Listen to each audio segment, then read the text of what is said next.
Magandang gabi sa aking kapwa Regal Babies. Totoo po yan. Whether we are kapamilya, kapuso, kapatid, kaibigan, o kahit na nakagawa tayo ng isang project sa Regal Films, lahat tayo matatawag natin ang ating mga sariling Regal Babies. Ako po ay naging Regal Baby sa likod ng camera nung naimbitahan ako ni Mother Lily to join Regal Films as the creative manager in 1984. Ako po ay nag-produce noong mga panahong yon ng mga pelikula pero puro sa art house. So everything that I knew about mainstream filmmaking, everything that I knew about commercial filmmaking, I learned from Mother Lily right here in Valencia. Dito mismo. Dito ako nag-opisina. Yes. And ang tawag niya sa amin, kasama ko si Manu Santos, my sister, and Direct Oliver Masan. Ang tawag niya sa amin, the English Department. At sa tapat ng English Department ay ang Filipino Department. Okay. So, sa Filipino Department, nandun yung accounting staff, tapos nagtatambay din yung mga production staff. Tapos, naririnig mo minsan, sumisigaw si Mother. At merong mga parang nagtatapo ng kung ano-ano. Diba? Pero pagtawid niya, sa aming kwarto, sa English Department, poised na poised siya. At saka kalmado. Parang sabi namin, parang hindi yata siya marunong magmura sa English. Basta poised na poised siya. Anyway, my years in Regal were amazing years for me. You know, Mother is a force of nature. She's bagyong 24/7. Dahil nung mga panahong yun, gumagawa kami ng 5 productions all at the same time. At sigurado, pag naging blockbuster on day 1, sigurado, nandyan na si Tatay Janine Carlos and Joey Reyes, and we're already talking about the next project. Talagang walang pahinga si Mother Lily. Force of nature talaga siya. And before multitasking became uso, Mother was the master of multitasking. Alam niyo po, wala na siguro yung restaurant dyan. There was a restaurant na Casa Marcos. Nandyan pa ba? Wala na. So, may restaurant dyan sa kanto ng Valencia, Casa Marcos. She would reserve 5 tables. All at the same time. And in those 5 tables, yung isa, she's negotiating a deal. In the next table, she's comforting a talent. In the next table, she's making tawa. In the next table, she's greeting a birthday celebrant, and so on and so forth. Talagang multitasker. Ako lang po ang nahihilo sa kanya. In another table, there's her very loyal accountant, Luz Vera. Is she here? Where are you, Luz? Hi, Nanay Luz! Reunion!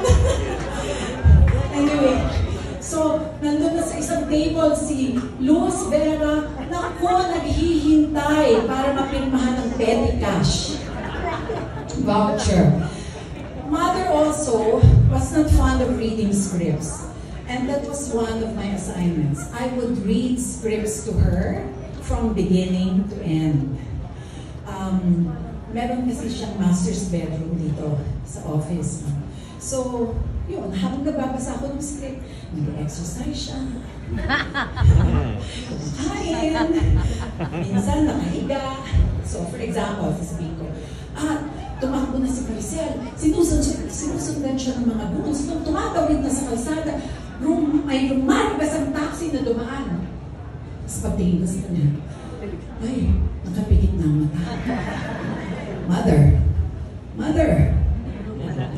So I would leave the bedroom, and 30, 45 minutes later, she would have me call, at ganito ang sasabihin niya, so Charo, nasagasaan ba yung bus nung lumalagas ang taxi? Grabe! She was amazing kasi talagang the exact point kung saan tumigil yung pagbabasa ko ng script, alam niya. So talagang master of multitasking. She was also a master of contradictions. Pag may kailangan kayo, lumapit lang kayo kay mother, iyakan ninyo, may sad story kayo, naku, talagang tutulong ng lubos-lubos sa inyo. Pero, Diyos ko, napakahirap magpapirma ng petty cash. Napakahirap magpapirma ng petty cash sa kanya. One time, si Direk Maning Borlaza, nag-pull out na si Malu Santos. Si Malu kasi ang inang nasa production eh. So nag-pull out na si Malu. Aba, pinatawag ni Mother. Malu, yabang ka na ha? Bakit ka abono petty cash? Yabang mo na. Eh Mother, pag hindi ako mag-abono, walang mangyayari, walang shooting. Okay.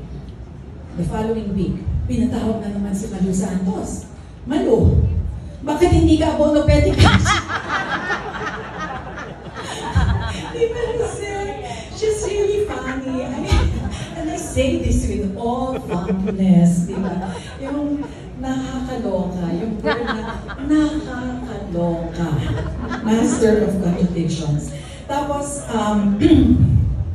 but she was also very fickle-minded in her decision-making. At 8 o'clock, magmi-meet kami, we would discuss casting projects. At 10 o'clock, iba na yung cast. At 12 noon, iba na naman yung cast. At 6 p.m., iba na naman yung cast. Minumura na kaming tatlo ng mga talents. Diba? Pasensya na po, nagpalit ang project, nagpalit ang kwento, diba? Pero gano'n. And then we just learn to live with it and laugh it off. Yeah. But for all her craziness, and I say this really with fondness, there was one time, pinupunta niya si Olive na magpasign ng call slip ang artista. Fail. Hindi lumabas. So bumalik siya, hindi sign yung call slip. So pasok si Mother sa English department. Bakit hindi mo pinasign yung call slip? Mother, sabi ng ninang, Mother, I haven't had lunch. Oh, sorry. Labas siya. Pagbalik na, here are Jollibee gift certificates. Lunch ka muna. Sorry. Nakakatuwa kasi very charming siya in her ways. Di ba, paano kang magagalit? Hindi mo talaga makuhang magalit. Tapos, and for all na her kalokahan, there are two endearing qualities about Mother. Pag nakasakit siya, marunong siyang humingi ng sorry. At saka itinuro rin niya sa akin na learn to forgive. You always forgive, never hold grudges. Maiksi ang buhay, dapat hindi mabigat ang dibdib natin, dapat wala tayong bagahe na dinadala na mabigat sa kalooban natin. So, marunong siyang magpatawad at marunong din siyang humingi ng tawad. That's Mother Lily. Now, after spending 2 years in Regal, I wanted to work in a more structured work environment. Yeah, so I got an invitation to join ABS-CBN. Nagtanong si Mother sa akin. Alam ko, sumama ang loob niya sa akin, pero sabi ko sa kanya, Mother, never naman kitang iwanan kahit nasa ABS-CBN ako. And really, without Mother, hindi nakabangon ng ABS-CBN because, you know, when ABS-CBN was relaunched, she produced 8 primetime shows for us. She lent her stars, she gave us her film library, and with all humility, Mother, on behalf of the owners of ABS-CBN and the management teams, maraming salamat. Talagang hindi maaabot ng ABS-CBN ang tagumpay na naabot niya without Mother Lily. And thank you very much to all her family and her children. Sobrang utang na loob namin ang tagumpay ng ABS-CBN sa kanya. Now, how do you capture the essence of a mother day? Parang napakahirap. Iniisip ko kasi, when she's many things to different people, di ba? But how do you capture her essence? And she reminds me of the song from The Sound of Music. How do you solve a problem like Maria? And if I may quote a few lines from the song, she is gentle, she is wild, she's a riddle, she's a child, she's a headache, she's an angel, and she's a bird. So how do you catch a cloud and pin it down? How do you catch a moonbeam in your hand? That's motherly.